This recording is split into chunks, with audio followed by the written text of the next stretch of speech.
I'm my own grandpa. I'm my own grandpa.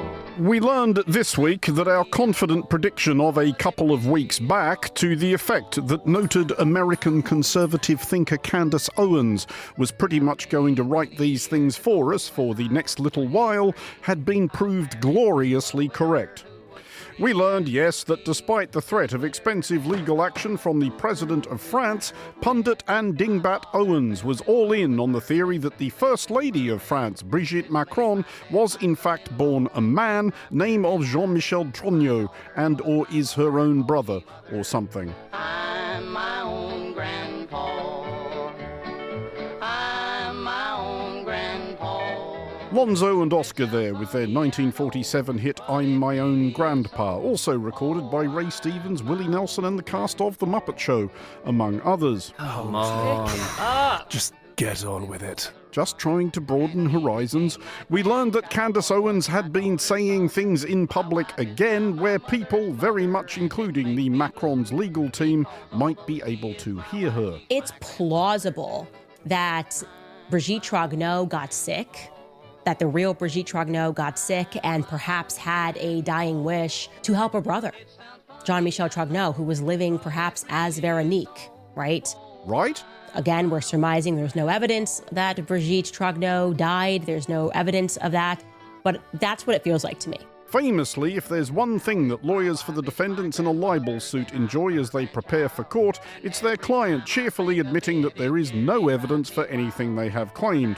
We should pace ourselves, however, as Owens is probably not yet done delighting us. Am I right? Yeah. Besides which...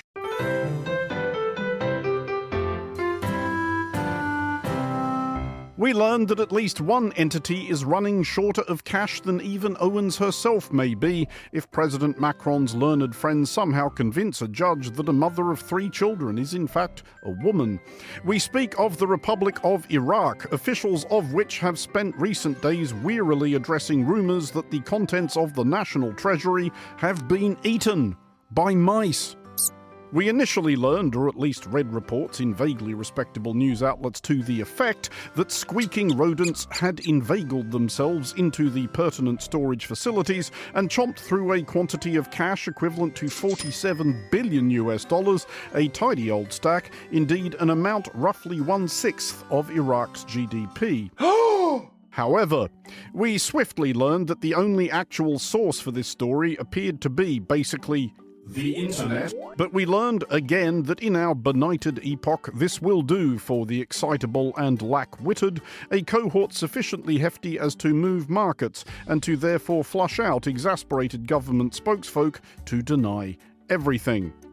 We learned that the unlucky flunky was Mudha Mohammed Saleh, a financial advisor to Prime Minister Mohammed Shia al-Sudani, who sighed wearily as follows, as will be sighed wearily by Monocle's disconsolate rebuttals desk chief, Fernando Augusto Pacheco. Such a rumor is economically illogical and unbelievable. About which we, for one whimsical news monologue, were pretty disappointed as, and here is the real reason we have even included this item at all, we'd already spent most of a day workshopping gags related to the fact that the Iraqi currency is the dinar, which sounds a bit like dinner, and obviously if the mice had eaten same, you can imagine the sweeping vista of possibilities that would have spread before us.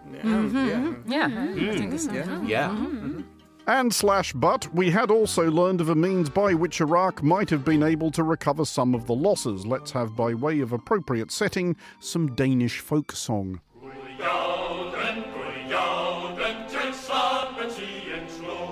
Because at Aalborg Zoo in northern Denmark, the Circle of Life is getting some help by putting pets on the menu. We learned that, yes, Aalborg Zoo was soliciting unwanted mice, rabbits, chickens, guinea pigs and creatures up to and including smallish horses to serve to the zoo's exhibits.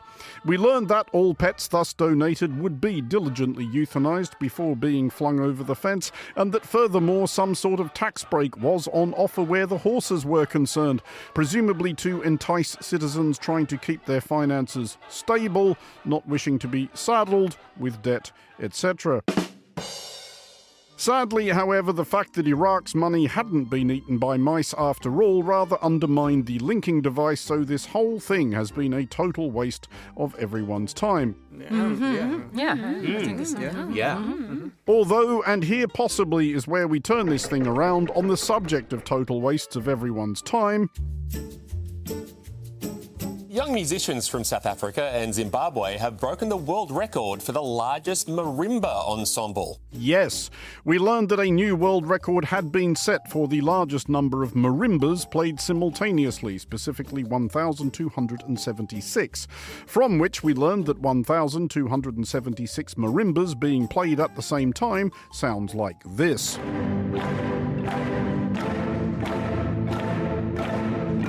Actually pleasingly hypnotic.